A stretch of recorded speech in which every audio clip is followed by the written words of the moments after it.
শীতের জেরে স্বাভাবিকভাবেই প্রাকৃতিক জৌলস হারিয়ে ফেলে ত্বক। তাই এই সময়ে প্রয়োজন বিশেষভাবে ত্বকের যত্ন নেওয়া।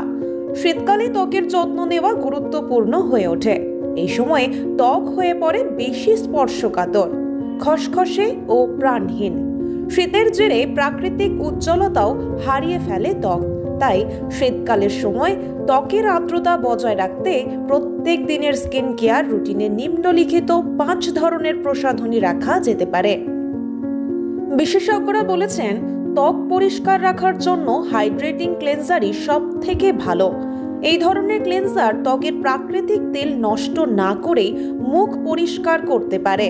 তাই ক্লেনজার কেনার আগে হাইলোরনিক অ্যাসিড, সেরামাইড এবং গ্লিসারিন রয়েছে এমন ক্লেনজার কেনাই সব থেকে শ্রেয়। শীতকালে ত্বকের আর্দ্রতা বজায় রাখতে একটু ভারী ময়শ্চারাইজার ব্যবহার করতে হয়। তাই ময়শ্চারাইজার ব্যবহার করার আগে সিয়া বাটার, জোজোবা অয়েল রয়েছে এরকম ময়শ্চারাইজার ব্যবহার করা ত্বকের জন্য বেশ ভালো। গরমকালে ব্যাপকভাবে সানস্ক্রিনের ব্যবহার হয়।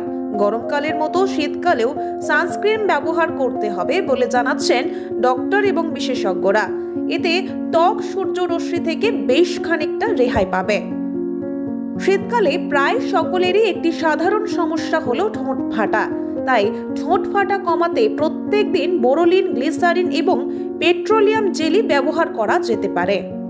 শীতকালে ঠোঁট ফাটার পাশাপাশি অনেকের পা ফাটে। তাই শীতে যাদের পা ফাটে তারা পা ফাটা কমাতে এবং পায়ের গোড়ালি ভালো রাখতে ফুট ক্রিম ব্যবহার করতে পারেন। Bureau report, নজরবন্দি।